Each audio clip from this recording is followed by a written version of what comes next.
Next చేకూరి రామారావు గారు తెలుగు వాక్యం అనే గ్రంథంలో వాక్య నిర్మాణాన్ని ఆధారంగా చేసుకుని వాక్యాలను 3 రకాలుగా తెలియజేయడం జరిగింది. అవి ఒకటి సామాన్య వాక్యాలు,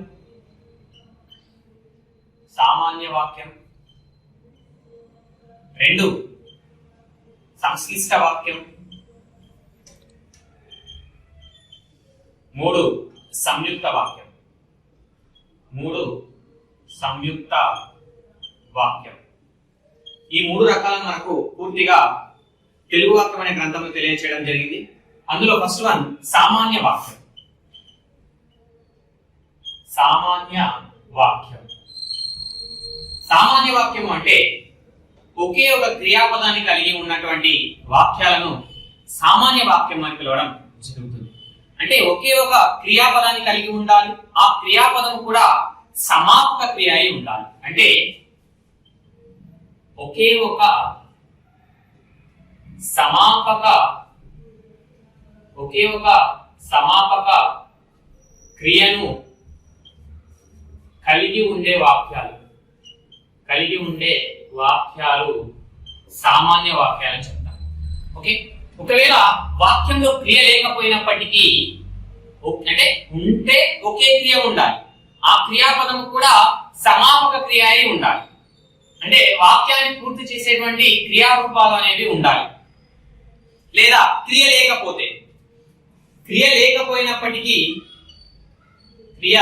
లేనప్పటికీ వాక్యం యొక్క సంపూర్ణ భావాన్ని లేదా పూర్తి భావాన్ని, వాక్యం యొక్క పూర్తి భావాన్ని తెలియజేసే వాక్యాలు, తెలియజేసే వాటిని ఏమంటామంటే సామాన్య వాక్యాలను పిలవడం జరుగుతుంది. ఉదాహరణకు చూస్తే మహేంద్ర సింగ్ ధోని భారతదేశపు క్రికెట్ జట్టుకి ఆడుచున్నాడు. ఇక్కడ ఆడుచున్నాడు అనేది సమాపక క్రియ, ఆడుతున్నాడు సమాపక క్రియ, అవునా? ఇక్కడ భారతదేశపు క్రికెట్ జట్టుకి మహేంద్ర సింగ్ ధోని ఆడుతున్నాడు కాబట్టి ఇదేమవుతుందంటే ఒకే ఒక క్రియాపదాన్ని కలిగి ఉంది, సమాపక క్రియను కలిగి ఉంది కాబట్టి ఇదేమవుతుందంటే సామాన్య వాక్యం అవుతుంది. నెక్స్ట్ చూసుకుంటే భారతదేశానికి ప్రధాని మోదీ. భారతదేశానికి ప్రధాని మోదీ అన్నాను, అవునా? అంటే ఇక్కడ భారతదేశానికి ప్రధాని మోదీ అన్నప్పుడు ఏదైనా క్రియాపదం ఉందా? క్రియాపదం అనేది లేదు.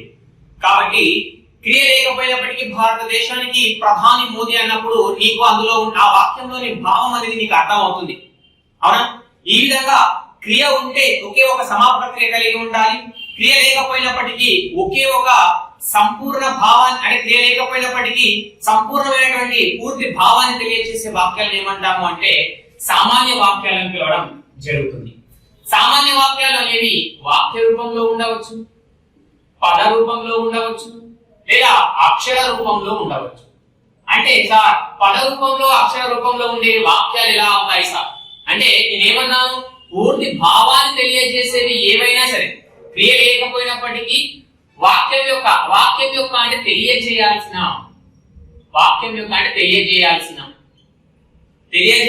పూర్తి భావాన్ని తెలియజేస్తే అవి ఏమవుతాయంటే సామాన్య వాక్యాలు అవుతాయి. వాక్యాలకు ఉదాహరణ చెప్పాను. పదాలు చూస్తే రేపు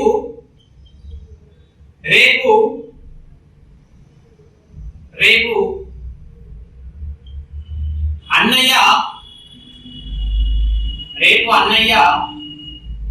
మిలిటరీ నుండి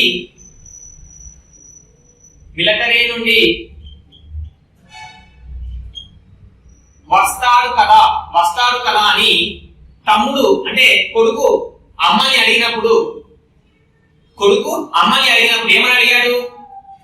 కొడుకు అమ్మని అడిగాడు. ఏమని అడిగాడు? రేపు అన్నయ్య మిలిటరీ నుంచి వస్తాడు కదా అని అడిగాడు. అడిగితే అమ్మ ఏమంటుంది? వస్తాడు అంది. అంటే ఇక్కడ చూస్తే వస్తాడు అని అన్నప్పుడు దీని యొక్క పదం యొక్క అర్థం ఏంటంటే రేపు అన్నయ్య మిలిటరీ నుంచి వస్తాడు అని అర్థం, అవునా? అంటే ఇది ఒక్క పదం అనేది తెలియజేయాల్సినటువంటి పూర్తి భావాన్ని తెలియజేస్తుంది. కాబట్టి ఇక్కడ ఈ వస్తాడు అనేటువంటి పదం ఏమవుతుందంటే సామాన్య వాక్యం అవుతుంది, అవునా? నెక్స్ట్ అమ్మ కూతురు ఉండి తల్లికి అడుగుతుంది, నేను అక్కతో పాటు బజారుకు పోతాము అని అడిగింది. ఏంటి? కూతురు అమ్మతో ఏమందంటే నేను అమ్మతో పాటు బజారుకు పోతాను అంది. అప్పుడు అమ్మ ఏమంటుందంటే పో అంది. ఏమంది? పో అంది. అంటే ఈ పో అనే అక్షరము నీవు కూడా అమ్మతో పాటు బజారుకి పోము, వెళ్ళిరా అనే అర్థం వస్తుంది. అంటే ఇక్కడ అక్షరం అనేది తెలియజేయాల్సిన పూర్తి భావాన్ని తెలియజేస్తుంది. కాబట్టి ఇలాంటి అక్షరాలను కూడా ఏమనాలి అంటే సామాన్య వాక్యాలు అనాలి. అంటే ఒకే ఒక క్రియాపదం అయి ఉండాలి, అలా ఉంటే సామాన్య వాక్యం అంటాం. లేదా వాక్యంలో క్రియ లేకపోయినప్పటికీ పూర్తి భావాన్ని తెలియజేయాల్సినటువంటి సంపూర్ణ భావాన్ని తెలియజేసేటువంటి పదాలను అక్షరాలను కూడా మనం ఏం చెప్తామంటే సామాన్య వాక్యం కిందిగానే చెప్పాలి, సామాన్య వాక్యంగానే చెప్పడం జరగాలి. ఉదాహరణకు సామాన్య వాక్యాలకు ఉదాహరణ చూస్తే సరిత పాటలు పాడుతుంది.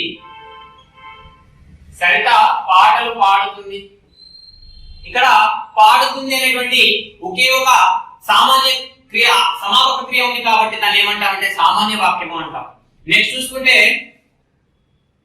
నెక్స్ట్ మనకు ఒకే ఒక క్రియను కలిగి ఉండేటువంటి వాక్యాలు అన్నాం కాబట్టి నెక్స్ట్ చూసుకుంటే విజయ భారతికి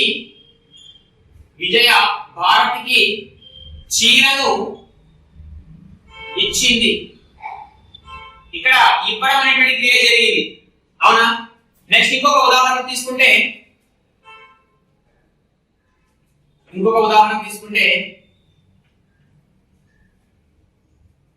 నిన్న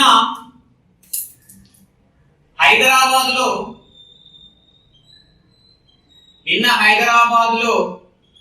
నేను అమ్మకు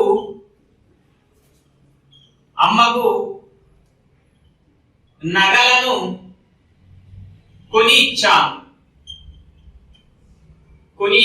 అని చెప్పారు, అవునా? ఇక్కడ కూడా కొని ఇచ్చాను ఉంది.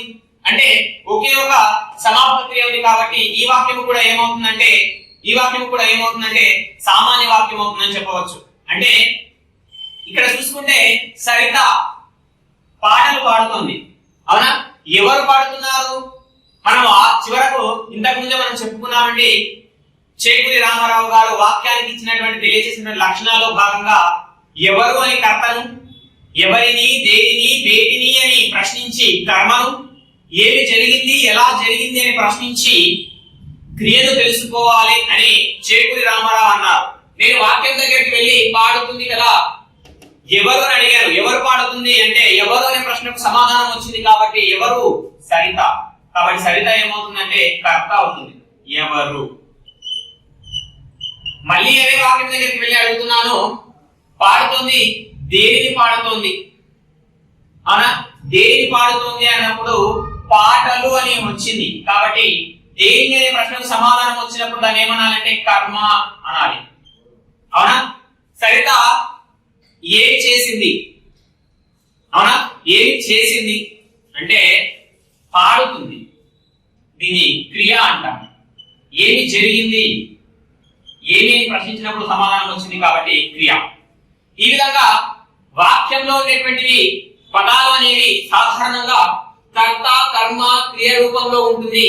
ఈ విధంగా కర్త కర్మ క్రియ రూపంలో ఉండేదాన్ని ఏమంటామంటే కర్త కర్మ క్రియలు. ఈ విధంగా కర్త కర్మ క్రియ రూపంలో ఉండేదాన్ని సామాన్య వాక్యాలను పిలవడం జరుగుతుంది. ఈ క్రియ కూడా ఏమై ఉండాలి అంటే సమాపక క్రియ అయి ఉంటేనే సామాన్య వాక్యంగా చెప్పబడుతుంది. ఈ విధంగా వాక్య నిర్మాణానికి కోసం ఉపయోగపడేటువంటి కర్త కర్మ క్రియలను ఏమంటామంటే వాక్యాంగాలు అంటాం. ఏమంటాం? వాక్యాంగాలు అంటాం. ఈ విధంగా సాధారణంగా తెలుగు భాషలో కర్త కర్మ క్రియ రూపంలో వాక్యాలు అనేవి నిర్మితమై ఉంటాయి. ఇక్కడ చూస్తే విజయ భారతికి చీరను ఇచ్చింది. ఎవరిచ్చారు? విజయ కర్త. ఓకే, దేని? చీరను కాబట్టి కర్మ. ఓకే, ఏమి జరిగింది? ఇవ్వడం జరిగింది కాబట్టి క్రియ. ఇవ్వడం అనేది క్రియ, చీర అనేది కర్మ, విజయ అనేది కర్త. భారతి అనేది ఏమిటి? భారతి అనేది ఏమిటి? ఇక్కడ కూడా విజయ భారతికి చీరను ఇచ్చింది. అవునా? ఎవరికి? ఎవరికి, దేనిని, వేరిని. అవునా? ఎవరిని అని అడిగినప్పుడు కానీ, ఎవరికి అడిగినప్పుడు కానీ, దేనిని అని అడిగినప్పుడు కానీ సమాధానాలు వచ్చేవి కర్మ అన్నాం. కాబట్టి ఇక్కడ ఇది కూడా ఏమవుతుందంటే కర్మ అవుతుంది. సార్ కర్మ కర్మ అని 2 సార్లు వచ్చింది కదా సార్, ఇప్పుడు ఏం చేయాలి సార్? కర్మ అంటే ఏంటి అంటే ఇక్కడ చీరను అనేది ఏమవుతుందంటే క్రియకు సన్నిహితంగా ఉన్నటువంటి క్రియకు సన్నిహితంగా ఉన్నటువంటి కర్మను ఏమంటాం అంటే ముఖ్య కర్మ అంటాం. ఏమంటాం? ముఖ్య కర్మ అంటాం. ఓకే, క్రియకు దూరంగా ఉండేటువంటి కర్మను ఏమంటాము అంటే అముఖ్య కర్మ అంటాం. అముఖ్య కర్మ అంటాం. లేదా కర్తకు దగ్గరగా ఉండే కర్మను అముఖ్య కర్మ అంటాము, కర్తకు దూరంగా ఉండే కర్మను ముఖ్య కర్మ అని పిలవడం జరుగుతుంది. ఎలాగైనా సరే, అంటే ఒక మాటలో చెప్పాలంటే ఈ విధంగా ఒక వాక్యంలో 2 కర్మలు ఉండేదాన్ని వికర్మక వాక్యము అంటాం. వికర్మక వాక్యం అని పిలవడం జరుగుతుంది. ఈ వికర్మక వాక్యంలో భాగంగా మొదట ఏముండాలి అంటే కర్త ఉండాలి. ఏముంది? కర్త. తర్వాత అముఖ్య కర్మ, అముఖ్య కర్మ, తర్వాత ముఖ్య కర్మ, తర్వాత క్రియ. ఒకవేళ వాక్యంలో 2 కర్మలు ఉన్నట్లయితే మొదట ఉండాల్సింది ఏంటంటే అముఖ్య కర్మ, తర్వాత ఉండాల్సింది ముఖ్య కర్మ, చివరగా ఉండాల్సింది క్రియ. అవునా? ఇక్కడ భారతి అనేది ఏమవుతుందంటే అముఖ్య కర్మ అవుతుంది, చీర అనేది ఏమవుతుందంటే ముఖ్య కర్మ అవుతుంది. నెక్స్ట్ ఇచ్చింది అనేది ఏమవుతుందంటే క్రియ అవుతుంది. ఓకే, ఈ విధంగా ఉంటే దాన్ని ఏమంటాము అంటే సామాన్య వాక్యాలు అంటాము. ఒకే ఒక సమాపక క్రియ ఉంది. ఇక్కడ చూద్దాం. నిన్న, ఎప్పుడు, ఎప్పుడు, నిన్న. దీన్ని ఏమంటామంటే కాలవాచకం అంటాం. ఎక్కడ, ఎక్కడ, హైదరాబాద్ లో, కాబట్టి దీన్ని స్థలవాచకం అంటాం. ఎవరు, ఎవరు, నేను, కాబట్టి ఇది ఏమవుతుందంటే కర్త. ఓకే. నెక్స్ట్ ఏ ఇచ్చాడు, కొని ఇచ్చాడు కాబట్టి ఇది క్రియ ఏవి. నెక్స్ట్ దేని ఇచ్చాడు, నగలను కాబట్టి కర్మ. ఏ కర్మ, ముఖ్య కర్మ. ఎవరికి ఎవరికి ఎవరికి అనే ప్రశ్నకు ఉంటే దాన్ని ఏమనాలి, అముఖ్య కర్మ. అముఖ్య కర్మ. ఓకే. ఒకవేళ కర్మ ఒకటే ఉంటే ఎవరికి దేని దేని అని ప్రశ్నిస్తారు. కర్మలు రెండు ఉన్నాయనుకోండి, ఎవరికి అని ప్రశ్నించినప్పుడు సమాధానంగా వస్తే దాన్ని అముఖ్య కర్మ అంటాం, దేని అని ప్రశ్నించి సమాధానంగా వచ్చేదాన్ని ముఖ్య కర్మ అంటాం. దీన్ని బట్టి మనకు స్థలవాచకాలు కాలవాచకాలు అనేవి కూడా ఉంటాయని మనకు అర్థమైంది. ఈ విధంగా స్థలవాచకాలు కాలవాచకాలు అనేవి ఎల్లప్పుడూ కర్తకు ముందుగానే ఉపయోగించాలి. స్థలవాచకాలు కాలవాచకాలు అనేవి ఎల్లప్పుడూ కర్తకు ముందుగానే ఉపయోగించాలి. ఎక్కడ ఉపయోగించాలి, కర్తకు ముందుగానే ఉపయోగించాలి. కాబట్టి ఈ విధంగా మనము వాక్య నిర్మాణాన్ని చూస్తే మొదట రావాల్సింది ఏంటంటే, మొదట మనకు కాలవాచకం. ఏంటి, కాలవాచకం. తర్వాత రావాల్సింది స్థలవాచకం. తర్వాత రావాల్సింది కర్త. తర్వాత రావాల్సింది అముఖ్య కర్మ. అముఖ్య కర్మ. తర్వాత రావాల్సింది ముఖ్య కర్మ. తర్వాత రావాల్సింది క్రియ. ఇది వాక్య నిర్మాణ సూత్రం. వాక్య నిర్మాణ సూత్రం అంటాం. వాక్య నిర్మాణ నియమం కూడా అంటామండి. ఈ విధంగా ఒకే ఒక క్రియ ఉండేదాన్ని ఏమంటాము అంటే సామాన్య వాక్యము అంటాము. ఆ క్రియ కూడా సమాపక క్రియ అయి ఉండాలి. ఒకవేళ క్రియ అయినప్పటికీ తెలియచేయాల్సిన పూర్తి భావాన్ని తెలియచేస్తే ఆ వాక్యాలను ఏమంటాము అంటే వాటిని కూడా సమాపక క్రియ, వాటిని కూడా సామాన్య వాక్యాలను పిలవడం జరుగుతుంది. మనకు సాధారణంగా తెలుగులో భాగంగా వాక్య నిర్మాణం అనేది కర్త కర్మ క్రియలతో కూడుకొని ఉంటుంది. ఈ క్రియ కూడా సమాపక క్రియ అయి ఉంటే దాన్ని సామాన్య వాక్యం అంటాం. కర్త కర్మ క్రియలను తెలుగులో వాక్యాంగాలను పిలవడం జరుగుతుంది. కర్త కర్మ క్రియలో భాగంగా మనకు కర్మ అనేది రెండు రకాలుగా ఉంటుంది. ఒకటి ముఖ్య కర్మ, రెండవది అముఖ్య కర్మ. క్రియకు దగ్గరగా ఉండే కర్మను ముఖ్య కర్మ అని, దూరంగా ఉండేదాన్ని అముఖ్య కర్మ అని అంటాం. అముఖ్య కర్మ ఎల్లప్పుడూ కర్తకు ముఖ్య కర్మకు మధ్యన ఉండాలి. అముఖ్య కర్మ అనేది ఎల్లప్పుడూ కర్తకు ముఖ్య కర్మకు మధ్య ఉండాలి. నెక్స్ట్ స్థలవాచకాలు కాలవాచకాలు అనేవి ఎల్లప్పుడూ కర్తకు ముందుగానే రావాలి. ఎప్పుడు అని ప్రశ్నిస్తే అది కాలవాచకం. ఎప్పుడు అనే ప్రశ్నకు సమాధానం వస్తే కాలవాచకం. ఎక్కడ అనే ప్రశ్నకు సమాధానం వస్తే స్థలవాచకం. ఎవరు అనే ప్రశ్నకు సమాధానం వస్తే కర్త. ఎవరికి అనే ప్రశ్నకు సమాధానం వస్తే ముఖ్య కర్మ. దేని అనే ప్రశ్నకు లేదా వేని అనే ప్రశ్నకు సమాధానం వస్తే ముఖ్య కర్మ. క్రియ అంటే ఎలా, ఏమి. ఏంటంటే ఎవరికి అని ప్రశ్నిస్తే అముఖ్య కర్మ. ఎవరికి అని ప్రశ్నిస్తే అముఖ్య కర్మ. దేని వేని అని ప్రశ్నిస్తే వచ్చేది ముఖ్య కర్మ. ఈ విధంగా ఉండేదాన్ని ఏమంటామంటే వాక్య నిర్మాణ సూత్రం అని పిలవడం జరుగుతుంది. రెండు కర్మలు ఒక వాక్యంలో కనిపిస్తే దాన్ని ద్వికర్మక వాక్యము అని పిలవడం జరుగుతుంది. ఏమని పిలుస్తాం, ద్వికర్మక వాక్యము అని పిలవడం జరుగుతుంది. ఇది సామాన్య వాక్యాలకు సంబంధించినటువంటి. నెక్స్ట్ సామాన్య వాక్యాలు అనేవి క్రియ ఉంటే ఒకే పేరు కలిగి ఉంటాయని చెప్పాము. క్రియ లేకపోయినప్పటికీ సంపూర్ణ వాక్యాన్ని సంపూర్ణమైనటువంటి భావాన్ని తెలియచేయాలన్నాం. కాబట్టి ఈ విధంగా చూసుకుంటే సామాన్య వాక్యాలు తిరిగి రెండు రకాలు. సామాన్య వాక్యాలు తిరిగి రెండు రకాలు. ఒకటి క్రియాసహితము, రెండవది క్రియారహితము.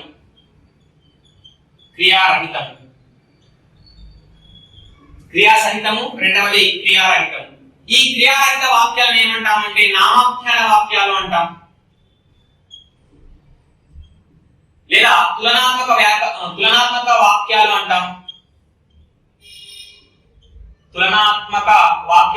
ఏమంటామండి, నామాఖ్యాన వాక్యాలు అని, తులనాత్మక వాక్యాలు అని, మరియు సమీకరణ వాక్యాలు అని పిలవడం జరుగుతుంది.